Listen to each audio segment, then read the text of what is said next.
All right. Hey guys, welcome to Sunday Brunch here live on Facebook and YouTube. So I'm your host, Caitlin Bird, and if you haven't been here before, welcome.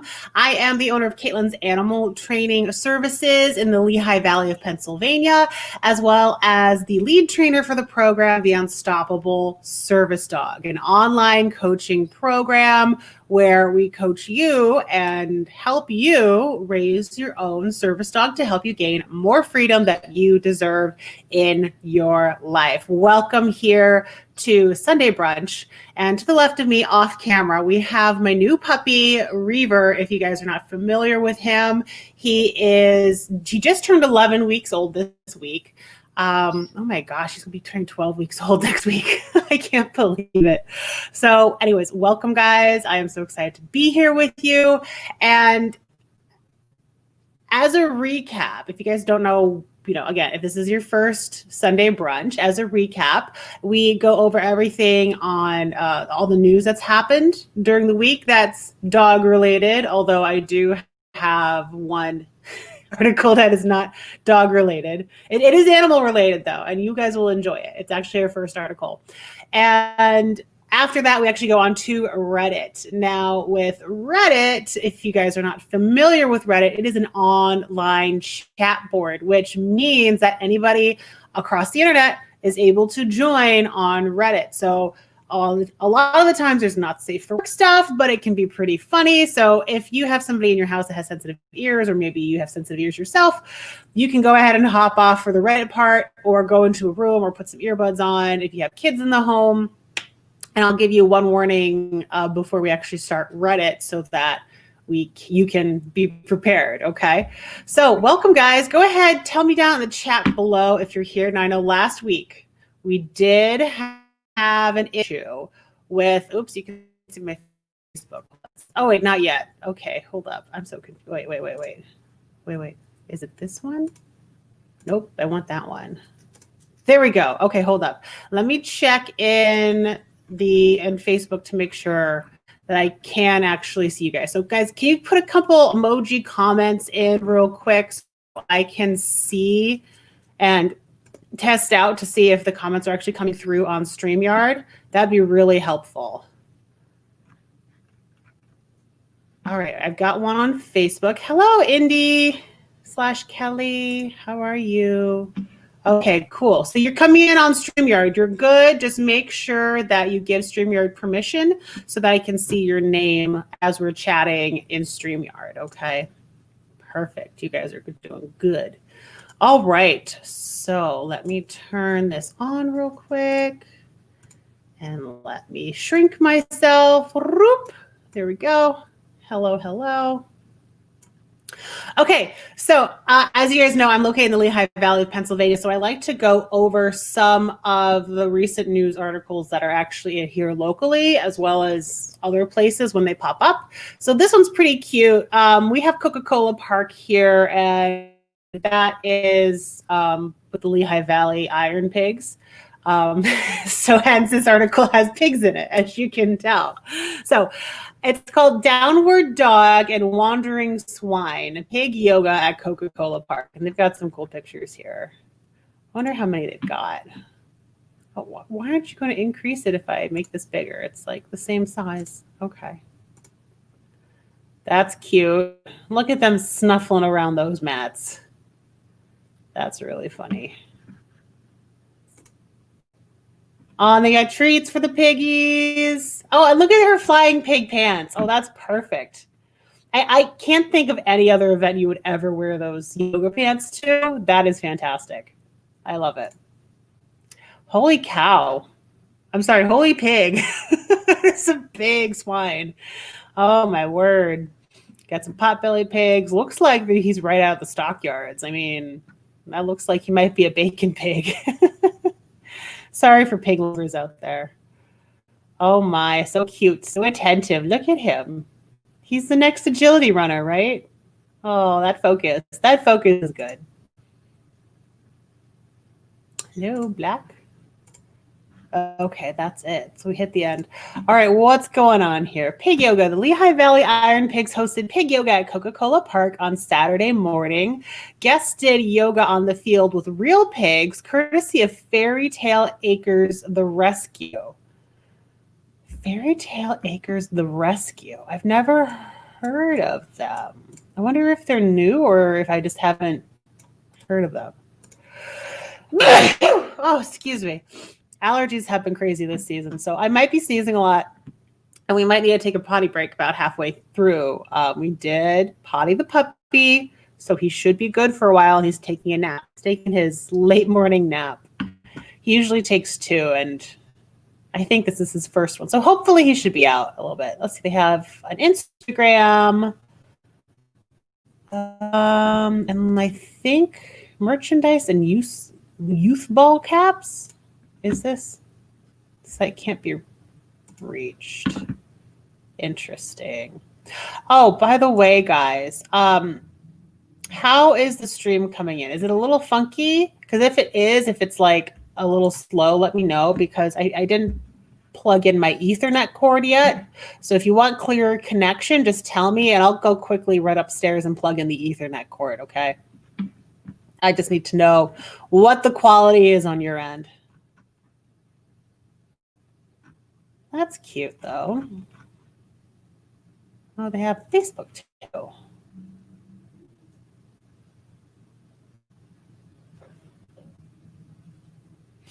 I wonder if they just do pigs. Well, there's a pig profile pic. Say that 5 times fast. Fairy Tale. A Cressler Rescue?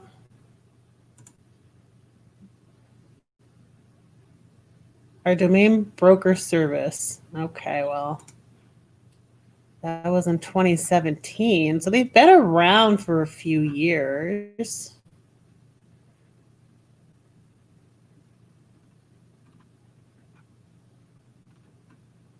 That's cute. They got their feed.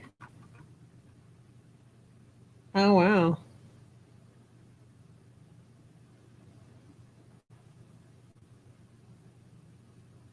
Oh, he's so cute.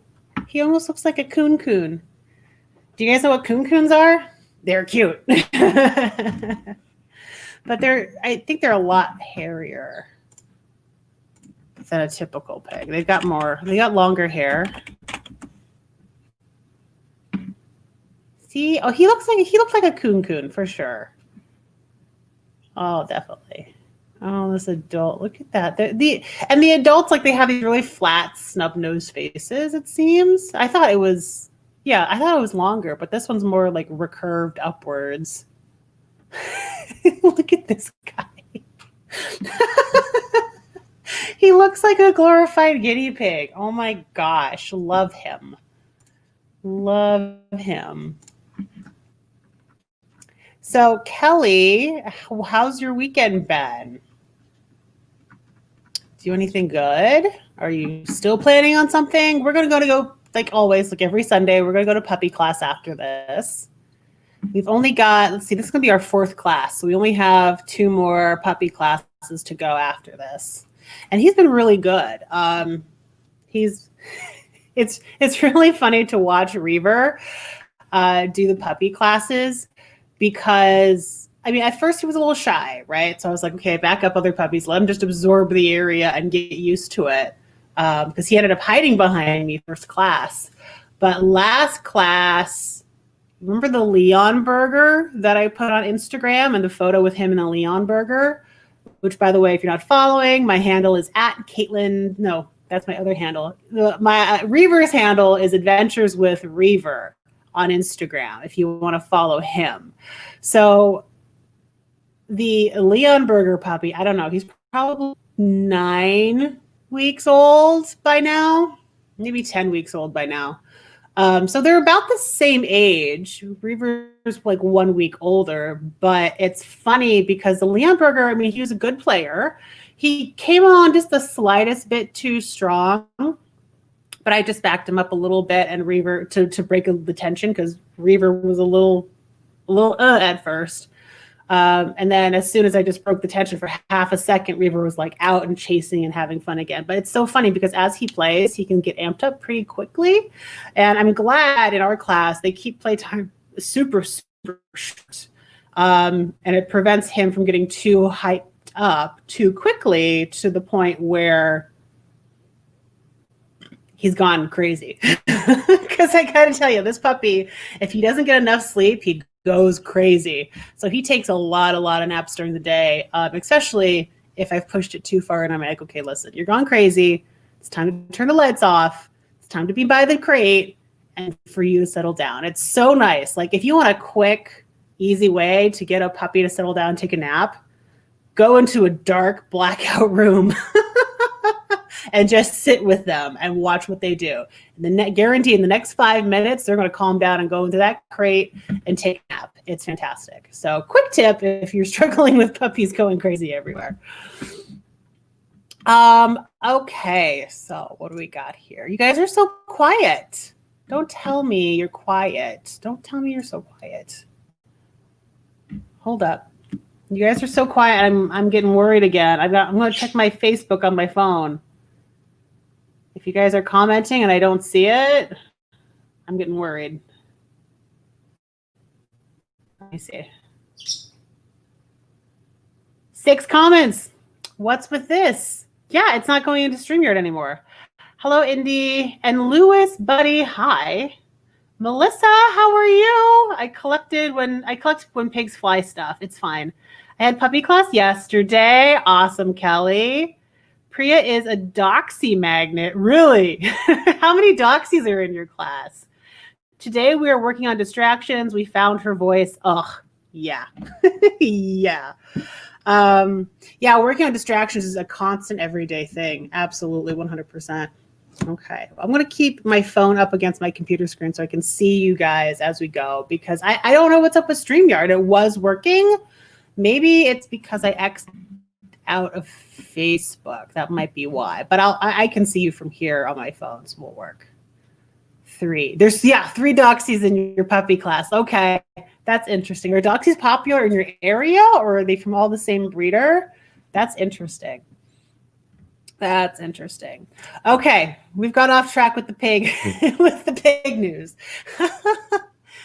They say it's sometimes a challenge to hold a plank position when a 350-pound Nishan pig walks over and noses through your bags, upsetting your water bottle in search of treats.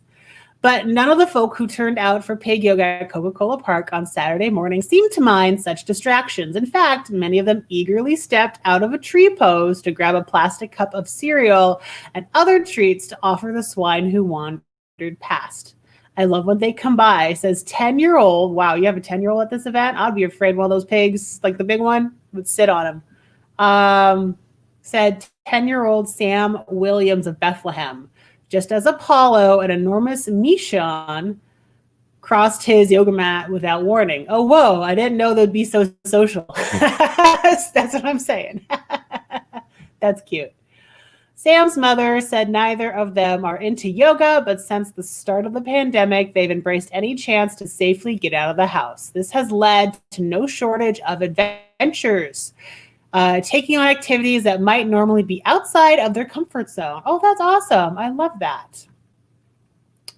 The president and general manager of the Iron Pigs said the ball club has this year become a special events company. Oh, yeah. And I know if anything, I know Iron Pigs, I've looked at, they have like vendor days there, and I've looked at the prices of some of the vendor tables, and I think someone quoted me when I called up for pricing $500 for a table. I'm like, that's cool. Thanks. I'm going to stick to my $20 table events. $500. Are you kidding me? Like maybe when I'm bigger and maybe when my name's a little better known for the dog training, but for that one event, the return is just not going to be, I mean, I know there's a lot of people there, but it's just not going to be what I need it to be for the size of my company. So I'm wondering if these events are going to be super expensive too. We've been able to do things that help us stay relevant and connect with our community, just in a different way. Yeah, that's fantastic. Pigs make excellent pets and have no shortage of personality. Her first pig, Madame Butterfly Sparkles. I'm not making this up. Madame Butterfly Sparkles is the name of her first pig. Is funny, but too ornery for an event like this, she said. Connor, Haley shouted across the field, stopping the small black field pig in his tracks. He'd been trying all morning to explore whatever was beyond the gate in the left field. Like the others, Connors was invited to Coca-Cola Park because he likes to meet people and he is as curious about them as they are about him. I wonder if there was something behind left field that he was going to. But that's cute. I figured out to update you guys about that. All right. This was another interesting article. Normally we don't feature dog attacks here on Sunday brunch, right? But it from what it sounds like, it's titled "Debate Begins on Bill to Protect Public Against Dog Attacks." Now, the reason why I'm showing this is because, well, I'm subscribed to some Google Alert keywords where I get news articles about dog bites and dog attacks. And this showed up and I was like, oh, there's like a new bill that's being proposed. So that this is relevant to the dog news. So it's not too long. Let's read on. The House of Representatives has commenced debate on the Dogs Liability for Attacks Act 2020, which provides for criminal and civil liability for an owner of a dog that attacks, injures, and or causes the death of a person. So attacking a person, I wonder how they define attack. Injuring a person, causing the death of someone. Minister of Justice Han Delroy Chuck, who opened the debate, said the bill, which is intended to repeal and replace the Dogs Act of 1877, aims to encourage persons to manage and control their dogs.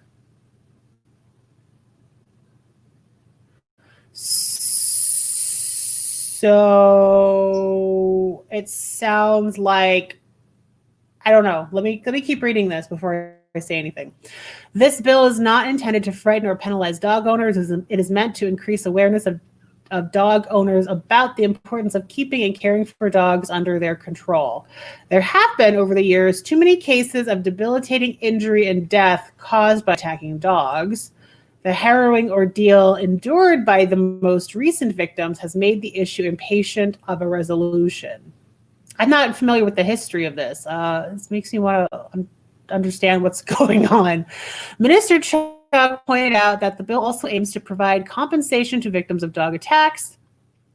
He noted that the existing law provides civil remedy for victims, which means that the owner has to be sued in order for the victim to be compensated. This bill will introduce criminal liability in addition to the civil remedy that previously existed, so that whether the victim pursues a civil remedy or not, the owner may be prosecuted if any of the offenses set out in the bill have been committed.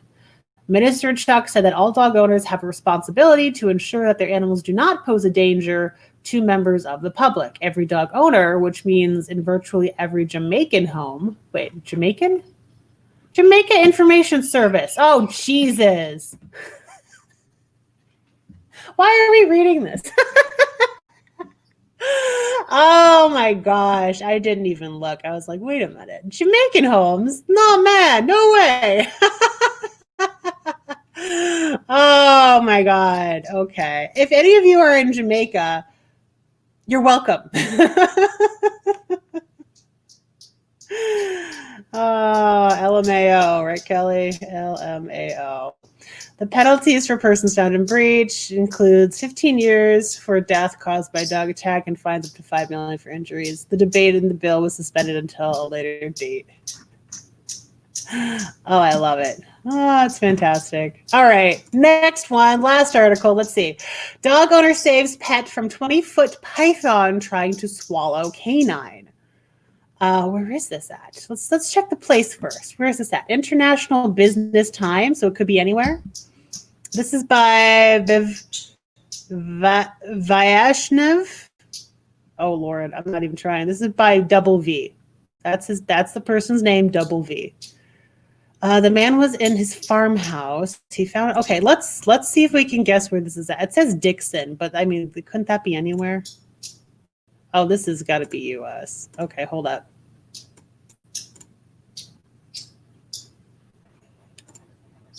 I can't. It's doing it again. I can't hear it. Can you guys hear it when I play? Let me turn up my sound real quick. Okay, hold up.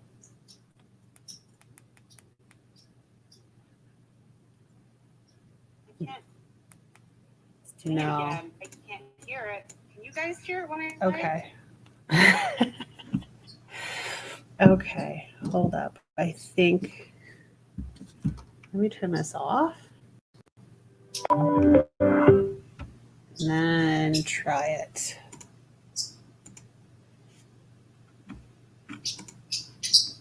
Two students here at Dixon High passed away this afternoon. The Reporter News Agency says the teens were trying to rescue a dog out of the Solano Irrigation District Canal. It happened near an orchard along Dixon Avenue West when they allegedly grabbed or touched some kind of electrical source. Both of the victims were taken to the hospital where they were pronounced dead. Oh. The dog was also taken into emergency care. It's still unknown if the dog survived. This doesn't make, okay, this is a bad news source. Number one, it says dog owner saves pet from 20-foot python trying to swallow canine. And then it's like a totally different story with two teens killed while trying to save a dog. What, Google, what are you doing to me here? This representational image shows a python on a tree inside his enclosure at the snake park in India. This is what? Okay. Can somebody explain this article to me? Because clearly this is an Indian reporter who put this up a couple days ago. And I don't even know. Like, this isn't even real news. This probably happened a while ago, too. I would bet you that this happened a while ago. All right, I'm done. I'm done with this. This is ridiculous. Can't deal with this anymore. Okay, so on to Reddit. This is your last and final warning about Reddit. If there is anybody in the room, like small children or somebody with sensitive ears or a sensible bit of taste, because we are not sensible taste right now when we're going on to Reddit. Make sure to put your earphones in, go into another room, turn it off if you don't want to see anything on Reddit. But generally, everything on Reddit that I try to share is funny, uplifting, very cute, or crazy. So this is your last warning. Go do your things. And we have 3 subreddits that I've pulled up today. One is Nature is Fucking Lit. Yes, I can say that, because nothing is monetized on this. We're just doing this for fun and to chat with each other. We have Unexpected, which sounds like a good subreddit. I think I've gone it on like once or twice. It was solid gold. And then the third subreddit is Next Fucking Level, which is also another one of my favorite subreddits, because again, it's kind of cool stuff we're going over. So Kelly, I know you're here live with me. Do you have any preference on which subreddit you want to go to? I always love nature stuff. This nature usually gets us down a rabbit hole really fast, and there's usually a lot of Google searching. Let's see. So this is the first one for nature. Nature first? All right.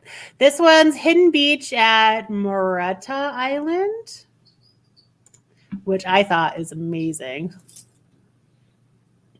It's like a freaking underwater cave system. See how the water's coming in this area? It is so cool. And also, I don't know where Moretta Island is. Absolutely amazing. This is the life I want to live. This is the life I want. Let's see. I mean, doesn't everybody, though? Moretta Island. I need to look this up. Oh, wrong tab. Hold up. Search. Google. Here we go. Oh, they've got so much more. It's a group of islands in Mexico. Oh, I love. Family vacation. Oh man. Hold up. Let's watch the 4-minute family vacation. I'll jump around. I don't. Oh, look at that. Wait. Oh. I know this is like in a program, but that setup though. That setup. Listen, party. For any age.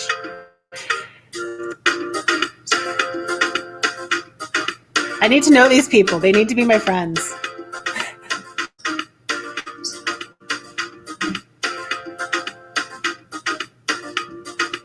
So scuba diving, very cool. Even the music's kind of jammy. I think this is the only way to get in. You have to float in at the right time during the tide.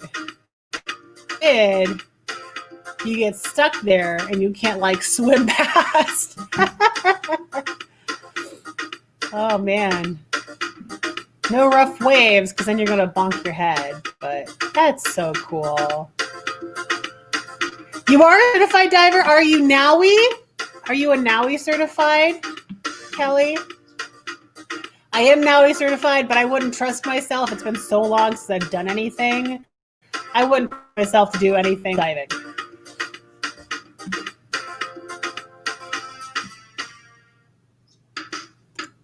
All right, so they were under there. They got the little cove. Very cool. It doesn't look as impressive from this angle, right? It just looks like a very small private beach. Paddy. P-A-D-I. Okay. I'm not familiar with that one. I thought there were two major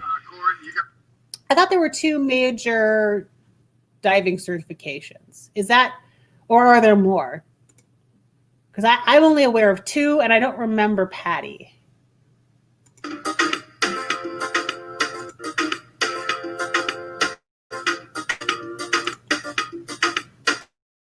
All right, cool. Nice family vacay. Oh, that's awesome. I love it. The rare orchid mantis. Yes, we love them. I've always kind of wanted to know how to take care of them to see if I wanted one as a pet. Because, I mean, they're so cool. And they come in so many different shapes and colors and shapes. Very cool. The Canadian marble fox. That's a real thing? That's a wild animal? Because that looks domesticated to me. I don't know. I think it's domesticated. Apparently it's a real thing.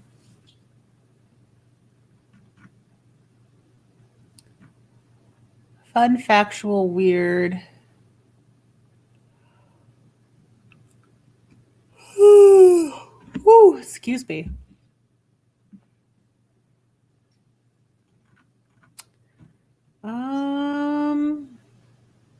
Where's Wikipedia?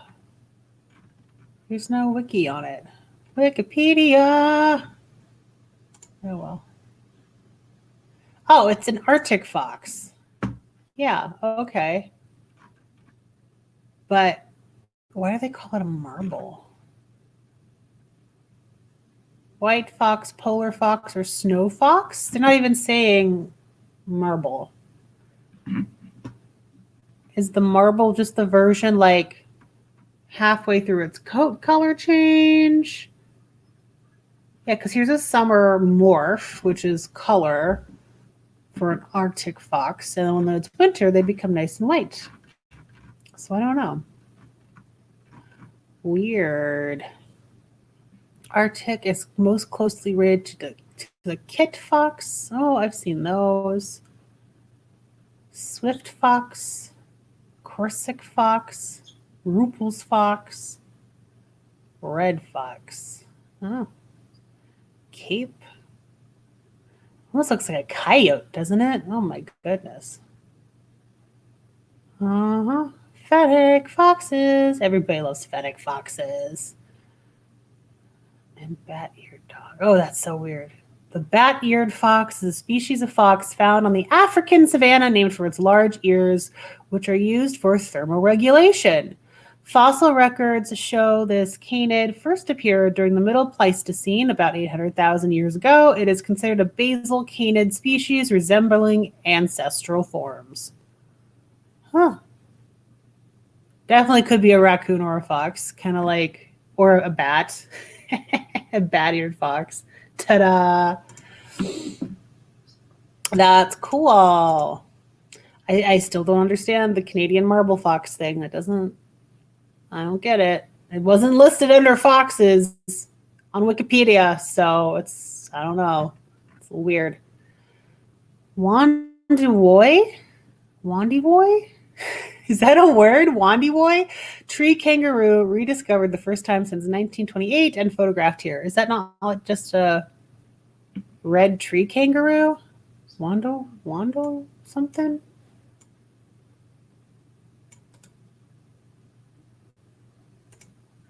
Hi, Julie. How are you? How's your Sunday going? Rare tree kangaroo reappears after vanishing for 90 years. It disappeared for nearly a century and was assumed to be extinct. Now it has not only been spotted, but also photographed for the first time ever. The unusual monkey-like kangaroo climbs through the trees of the montane forests of New Guinea. That is so cool. That's awesome. And when was that rediscovered? 2018?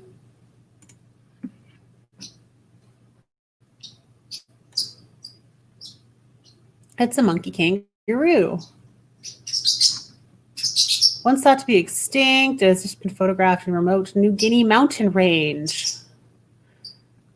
The tree kangaroo had not been collected, seen, or reported since that first sighting, so it's probably just in museums as skins or what's the word? It's not a mount. Stuffed. Dead and stuffed. What's that called? I forget. Or reported since the first sighting. It is one of the most poorly known mammals in the world. A marsupial biologist in the Australian Museum of Sydney.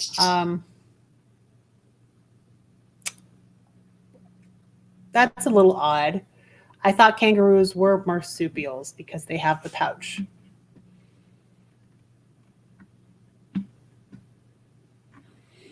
What? A red-necked wallaby, juvenile swamp wallaby, Tamar wallaby. Hey, he's so cute. I like him. Oh, I like him more. A yellow-footed rock wallaby. Look at him. Agile wallaby. Okay. Tree kangaroos are tropical marsupials. See, I knew it. Marsupials. And then they say it's a mammal. Very disappointed. That are close relatives of ground-dwelling kangaroos and wallabies. And this is stuff I think biologists only really care about, you know. Watch newborn endangered tree kangaroo poke its head from the mother's pouch. Hey.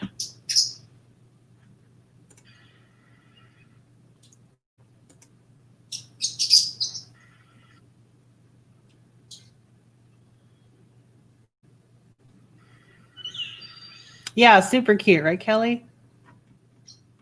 Internet connection's a little spotty. Kelly, how's the internet on your side?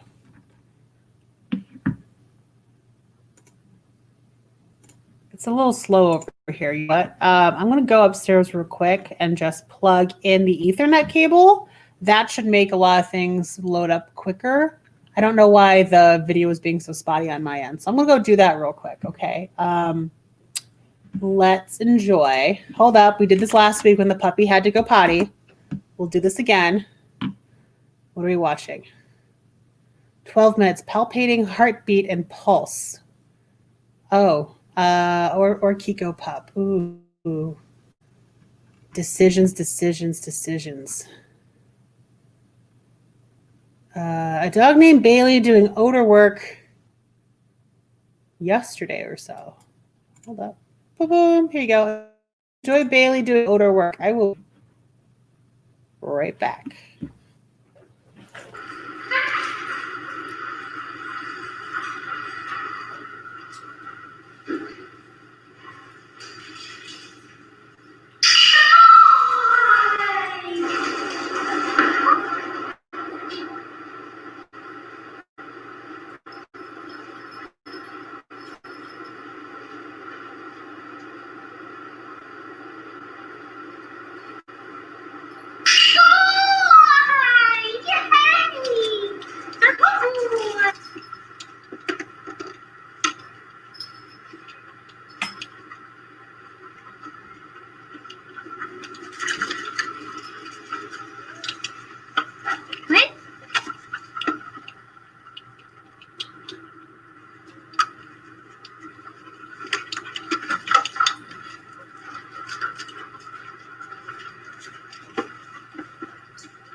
How's Bailey doing?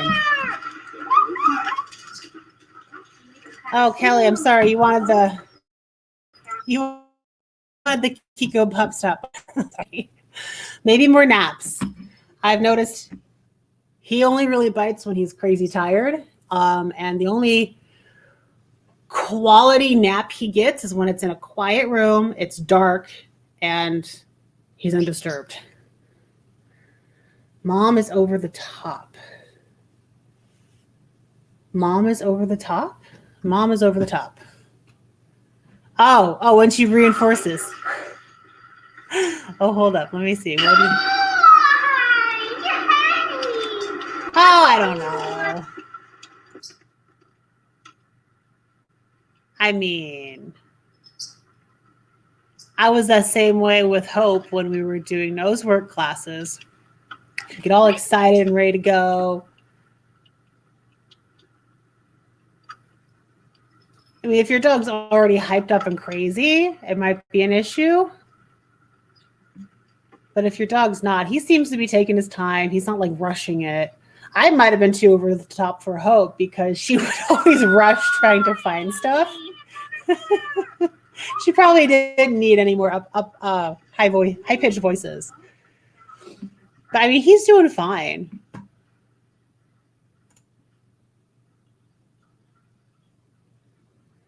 He's definitely not frantic like Hope was. Like, he's slow, he's methodical, he's thinking about it. I like it. All right. Cool. Hello. All right. What we got here? A satanic leaf-tailed gecko. It's a real name. You know, those geckos. I've always wanted a gargoyle gecko. Maybe it'll happen. They're not that expensive either. And they're so cool looking. African amethyst starling. Usually they have a shift, especially for starlings. They have a color shift where it's multi-tone. Oftentimes it looks like it's just black, but you can see like a green-blue shift to their feathers. I'm wondering if that's even real. African amethyst starling. I mean, there's so many different types of starlings in the world. I mean, who knows? You know, I wanted Google search. I want Google search.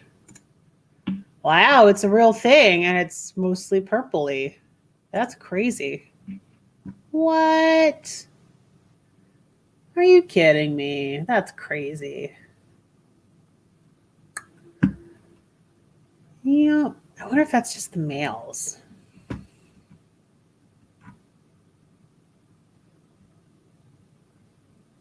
A female violet-backed starling. You know, I don't know if you guys realize, but when I moved up here from Florida, I mean, we have invasive species everywhere in Florida, right? But the sheer amount of starling starlings, European starlings in particular, that Pennsylvania has is insane. I don't like them one bit. They spread disease. They're mean to our native wildlife. They kick animals out of their nests. They're very, very aggressive. I do not like European starlings at all.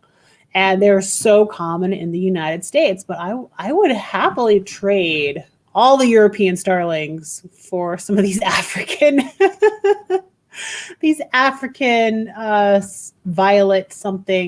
violet-backed starling stunned with amethyst feathers. Some of these violet-backed starlings. That's amazing. Happily trade. I mean, how much more worse could it get? Like, the European starlings are already terrible. I doubt it could be much worse. Just say it. I will trade it for beauty any day. Oh, they're gorgeous. They are so gorgeous. This strawberry seed started sprouting while it was still on the plant. This guy's got some of that action too. Interesting. I wonder what gene does that. Himalayan monal pheasant. Yep, those things are cool. They are in the peacock family, I believe. Didn't realize their tail feathers were that orange. It's crazy. The gorge at Watkins Glen State Park, New York. Yup. That's pretty cool with the stairwell, though. And I mean, it's so close to us, we could probably do that. I'm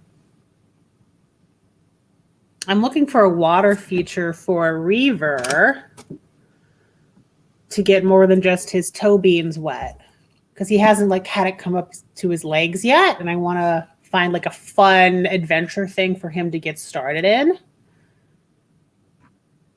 Arctic wolf cub and its parents. Oh, black and chestnut eagle. Holy cow. Hello.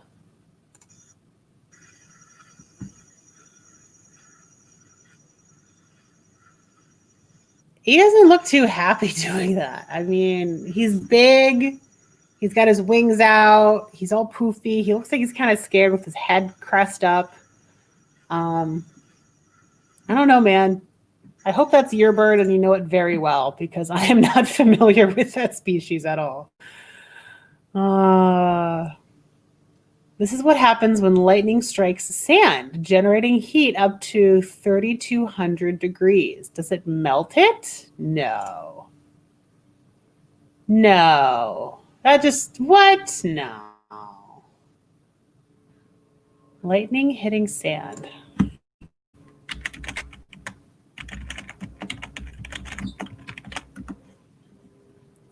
Is the connection any better, Kelly? I forgot to ask that. Oh, wow. What? No.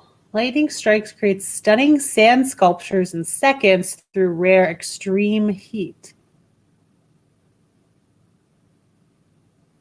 What?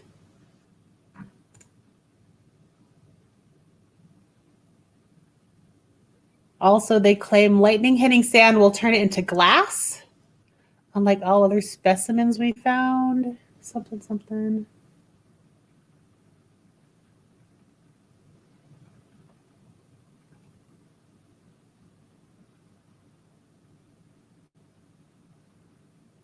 Never saw in Florida. The lightning or the starlings.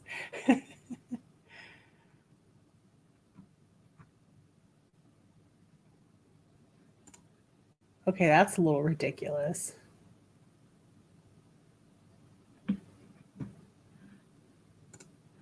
Yeah, I mean, I lived in Florida for 15 years. I never saw anything like this, although I made it a point to try to stay away from the beach.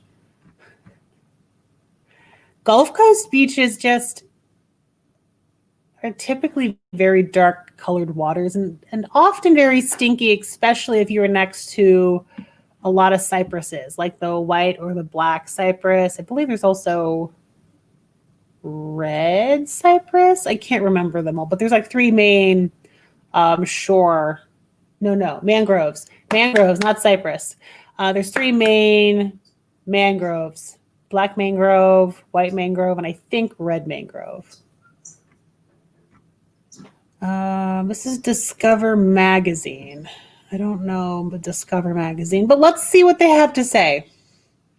Before science, the flash of lightning that followed a crack of thunder was the will of Greek gods or a violent outcropping of animism.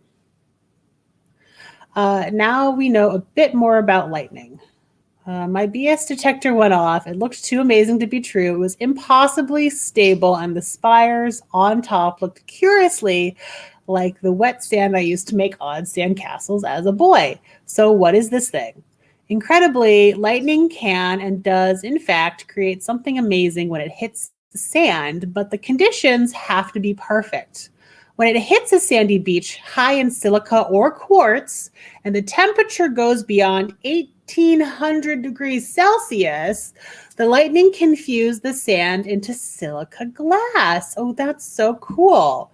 The blast of 1 billion joules radiates through the ground, making fulgurite, hollow glass-lined tubes with a sandy outside, petrified lightning. Wow. I miss the beaches, Cocoa, Daytona, and New Smyrna. Yup. Yeah, never saw it in Florida. Fulgurite. That's so weird. When the lightning perfectly strikes the sand, it branches through it like the root system of a tree to make this beautiful anomaly. But that simple fact is key to getting the root of the viral photo.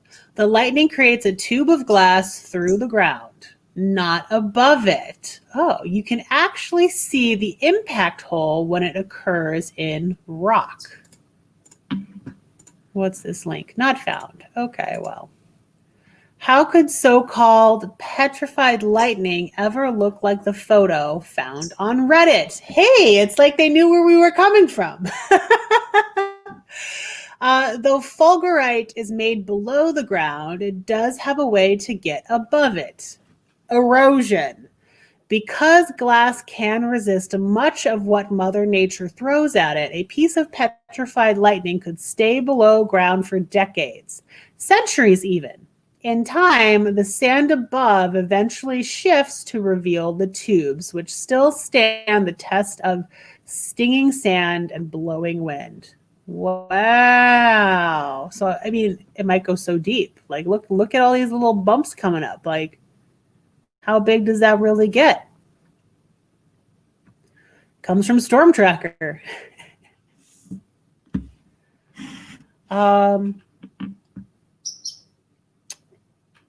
Oh, Kelly, it's funny. You mentioned Cocoa Beach. I think my brother and I got lost in our kayaks at once. We almost got swept out to sea. It was really stressful. I'm having flashback memories of almost getting lost out at sea in my kayak. Oh, that's great. No, it was funny. Not really. I mean, it was kind of terrifying. We had kayaks in Florida, right? And we went to was it Cocoa Beach? I think it was Honeymoon Island. It was Honeymoon Island. We went to Honeymoon Island, and we were kayaking around, having some fun. And my dad jokingly says, like we were like me and my brother were talking back and forth, right? It's me and my brother, the older brother, because I have three brothers, and we were talking like, how far do you think away that island is? Like, how long do you think it would go? And my dad like jokingly said, but we took it as seriously. It sounded like he said it seriously. I still to this day swear to God that he said it very seriously and not in the joking manner, because he wasn't a guy that really joked with us. He did with other people, but not like with us. He was pretty serious. And he was like, I'll give you $20 if you could reach it to that island. And we were like, really? He's like, yeah, I'll give you $20. Da, da, da, da. So we both kind of went to try to get there to Honeymoon Island off the coast of Honeymoon Beach. And we probably got lost out there for 3 hours at least. And further out by the island, it was kind of, I think, from what I can remember, here, like, okay, so like here's the beach, here's the island, and the beach kind of wraps around into a little peninsula off the coast just before it gets to the island, right? So there was like this little waterway that you would have to get through, and it was low tide. It was starting to get to low tide where the water was being sucked out. We were starting to get dragged out to sea. Yeah, sounds like the of a Lifetime movie, right? We were starting to get dragged out to sea. And my brother was like, I'm tired. We're not going to be able to make it. I'm turning around. I was like, no, like me being, the hyper-focused, undiagnosed ADHD kid that I was, I was like, no, we're going to get there. I'm going to keep going. And he's just going to have to pick us up by driving over when I get there because I'm getting my $20. God damn it. Yeah, I haven't thought about this in years. I can't believe it's coming up now. Oh my God. And then I think my dad ended up getting the Coast Guard involved. And God, how did they? Yeah, I think somebody eventually came out or no, let me think here. I think we ended up going towards the peninsula. Both of us did. I don't think my brother actually turned back. I think we both went. Yeah, I remember this now. And there was this guy, this older gentleman, probably he's like retired. He's like 60 something, right? 60 something, 70. And we go to the peninsula and he's just lying out there in his mankini, right? He's got like a freaking banana boat going on situation. And to this day, I remember what his mankini color was. It was bright yellow with like a pattern of like black pieces. I don't know. I don't know if it was like leopard print or a 70-year-old man wearing a leopard print mankini. No, mankini is totally over. He was wearing a man thong. He was just wearing a thong. Right, Kelly. Oh my God, it was absolutely it was kind of terrifying. And my brother's like, no, I don't want to go see that man over there. I'm like, I'm sure you don't. He looks very intimidating to you with all of his junk hanging around willy-nilly in the air. And I'm like, he's the first person I see. I'm gonna go talk to him and try to get some help because we were tired, we were burnt, we were dehydrated, we were not going to go back over that entire area. And then my dad, when the Coast Guard arrived to pick us up, we were telling the story, and my dad was like, no, I never told you I would give you $20 to go across. Like, he didn't even say he was joking, right? He said, no, I never told you that. I'm like, what?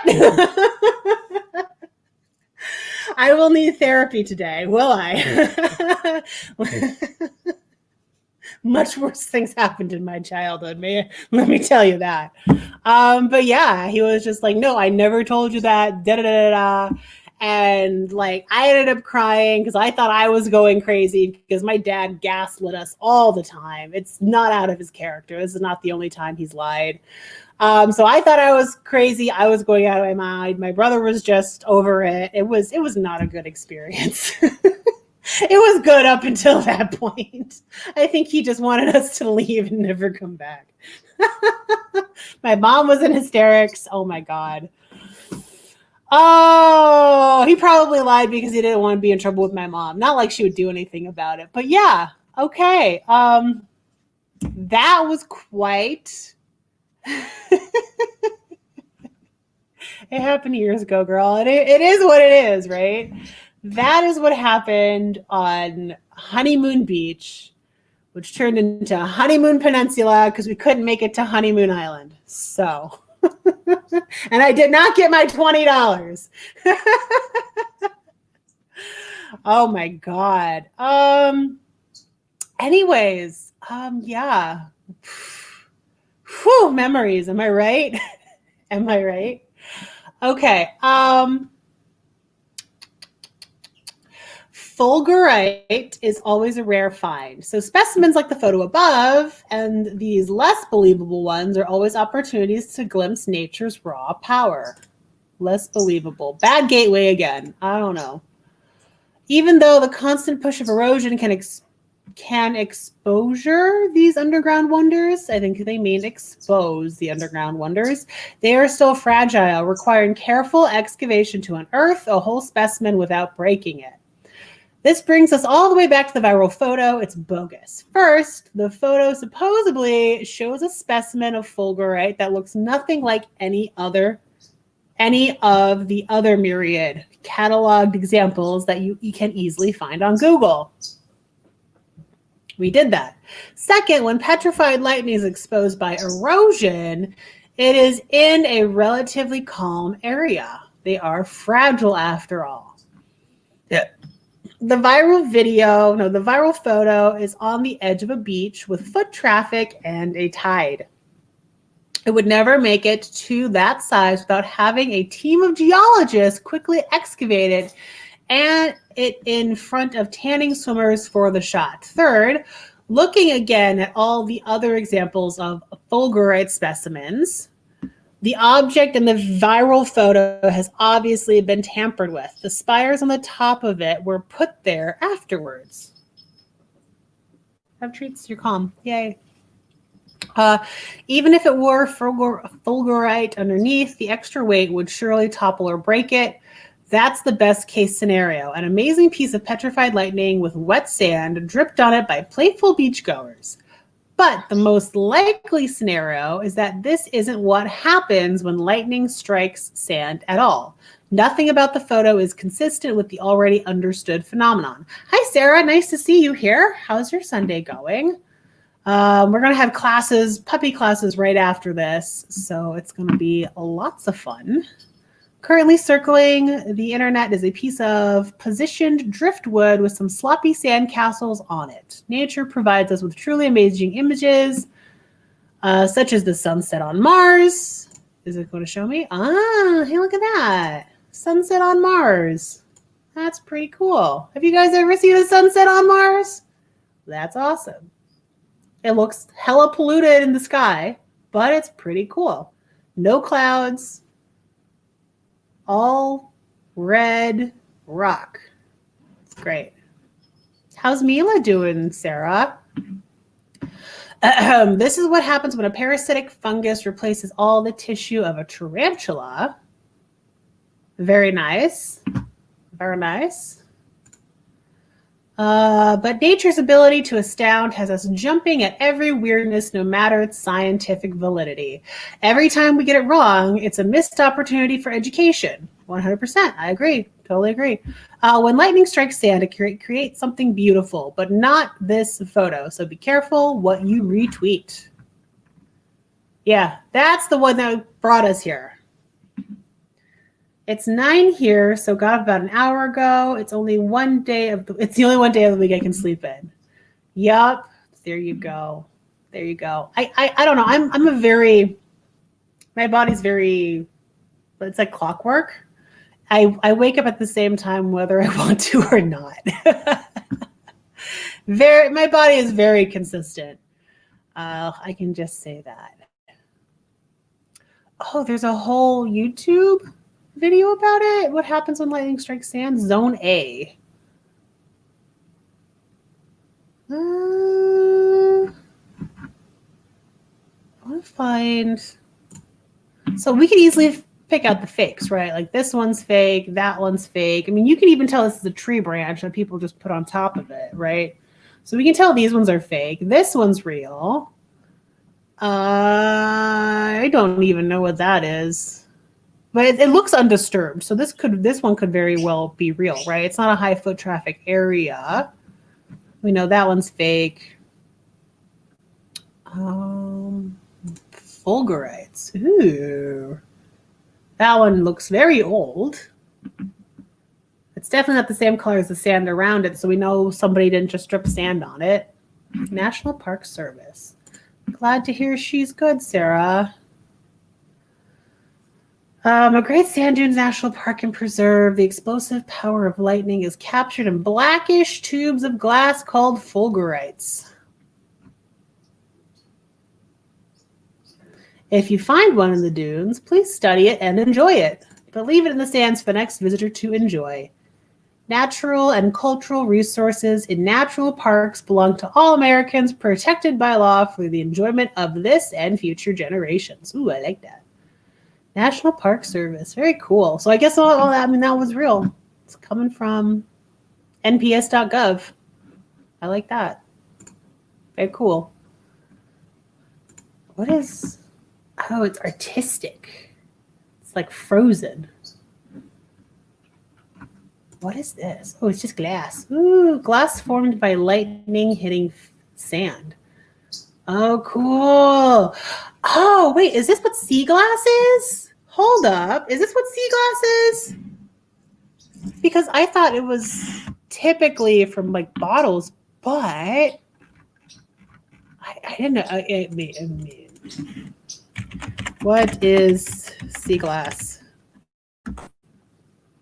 Okay, so these are definitely from bottles, but what if I said what is natural sea glass? Would it be a Fulgurite? I'm disappointed. Very disappointed. It's all glass. Oh, well. I mean, I think this natural phenomenon is much cooler than standard sea glass. That's pretty cool. You gotta admit. I go to Glass Beach in California. I didn't know they had a Glass Beach in California. Have you been to, oh, what's the word? Venice Beach. I think it's Venice Beach in Florida. They have a lot of shark teeth, right?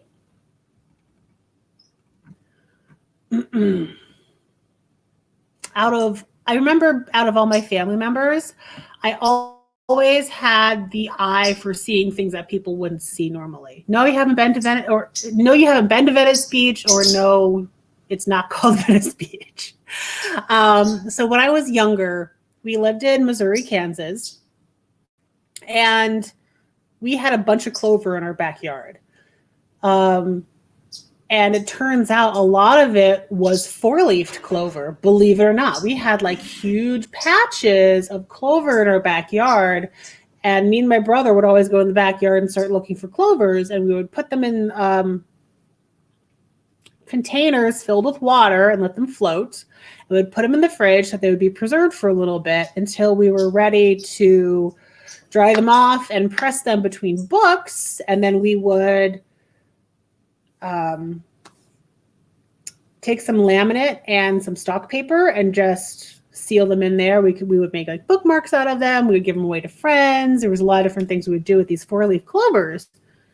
You think Venice Beach is in California? I think, well, if there's a Venice Beach in California, there's also one in Florida. I know there's one in Florida. I just don't know if it's the right one with the shark teeth. But anyways, I bring this up because I was always the one per, I guess, 10 minutes we were out there, I was finding all the four-leaf clovers super fast. And I would always have the most four-leaf clovers. And it was always the same when we went to the beach to look for shark teeth. I was the one finding the most shark teeth. I was like, oh, this one, this one, this one, this one, this one, this one, this one.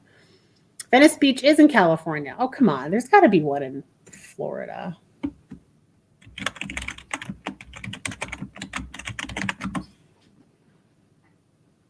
Yeah. Ta-da. Ta-da! VeniceAtFlorida.com. Venice Beach. I wonder if I still have my Google Maps loaded up into here, where you can see like my favorites and things. So there it is. Yeah. Oh, here we are. Proof that I lived in Florida. All my Google Maps stuff is still here. So yeah, Venice Beach is down here. Of course, Sarasota. We didn't go to Sarasota too much. And of course, I lived in Tampa. And my parents were in Newport Nowhere, right up here. And I went to school around here. And then oh yeah, no, I was in Temple Terrace specifically. I was in Temple Terrace. I worked at Busch Gardens, University of South Florida. It's all right around the corner. Yeah. Yup. Absolutely. That's my, Publix. Oh, the Publix supermarket was right across from where I lived. Have you guys ever had, number one, a Publix sub Okay. And then number 2, Publix ice cream. Yes, it's the shark tooth capital. Yes. Thank you. I knew it. Thank you, Kelly. You probably had to look that up. I thank you. Thank you for looking that up. But yeah, hands down, like up here in Pennsylvania, they have something called Turkey Hill. Do you guys know of Turkey Hill? Why did you move from Florida to PA? Great question. I graduated from USF and I wanted a zookeeping career. And I was offered a job up in Pennsylvania at a local zoo. And I was like, yes, I would like to get out of Florida. I've lived here for 15 years. My family is here. I want to move away from them. And I want to do my own thing and explore the world. And it sounds like a great adventure trip. Bada bing, bada boom, I left. I was near UCF Winter Park. Yes. Isn't it? I didn't pay too much attention to this stuff. But was it? I think it was UF. That was the major rival school of USF. Because all the schools have like, I don't know. I think it's based off of football, which I never followed. So I don't know. What time is it? Okay, it's 12:06. Unfortunately, I do have to cut this short. I need to get the puppy ready for puppy classes, and I've got some emails and people to get back to, which I haven't gotten back to yet. And Sarah, I believe you're one of them. So I have some things to do today, and I need to clean and plan the week. Maybe I won't get back to you on Monday, but I need my space organized and cleaned first. Otherwise, I cannot think. I'm sure you guys know exactly what I'm talking about. But anyways, thank you guys so much for joining me here today. I'm really happy to have every single one of you here. And I will see you guys later. Bye, Sarah. Bye, Kelly. Have a good time with your doggies. And I will see you around later in the week. Thanks. Bye, guys.